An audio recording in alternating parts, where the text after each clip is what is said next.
Laura presenta el papel del docente antes y el papel del docente ahora.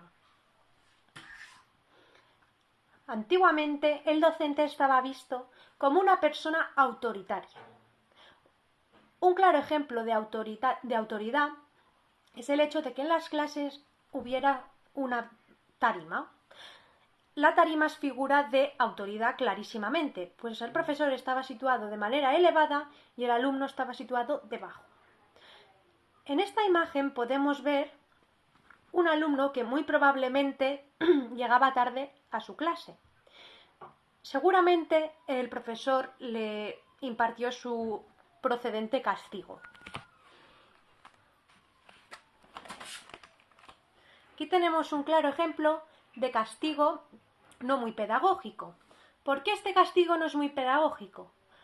Porque simplemente hace que el alumno se aparte y por lo tanto no piense en lo que ha hecho, no le da argumentos al alumno. Y esto es un claro ejemplo de lo que no se debe hacer. En cuanto a los materiales, los profesores antiguos, los profesores tradicionales, única y exclusivamente se basaban en los libros. Esto puede hacer que la clase sea monótona y que por lo tanto los alumnos pierdan todo interés por la asignatura. En esta imagen podemos ver una clase de ahora, una clase en la que el profesor se preocupa por sus alumnos, empatiza con ellos. Aquí vemos que el profesor está contando alguna cosa y los alumnos están sentados en el suelo, de manera libre, sin reproches y sin nada.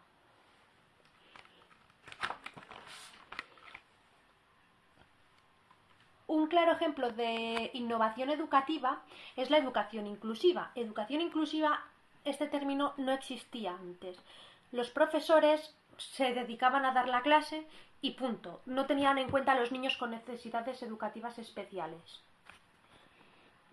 Entonces, ahora en esta imagen podemos ver a un niño que está en silla de ruedas, una niña que probablemente es inmigrante y el profesor está impartiendo su clase, pero como dato importante es que el profesor está impartiendo su clase fuera del aula.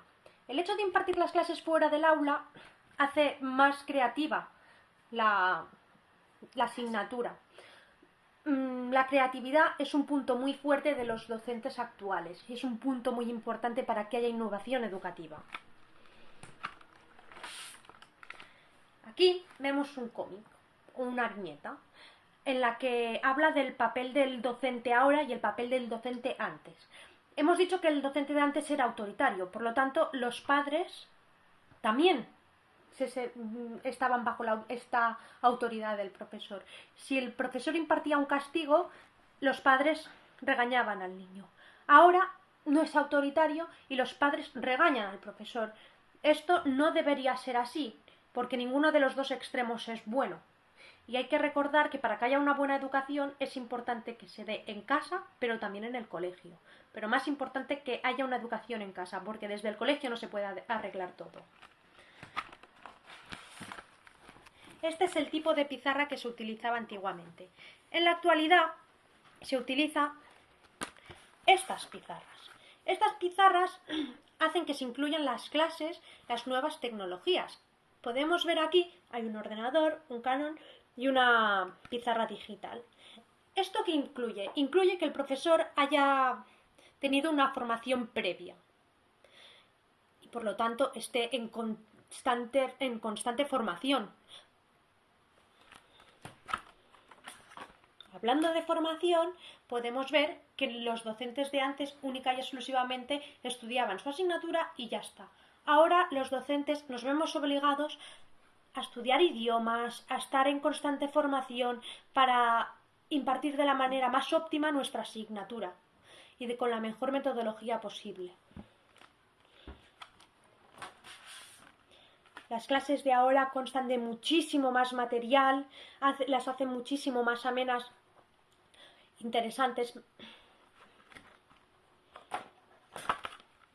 Otro concepto de innovación educativa sería el claustro de profesores. Me parece muy importante este concepto porque Es aquí donde los profesores hablan de lo que realmente pasa, es aquí donde los profesores se ponen de acuerdo. Y antiguamente esto no era así.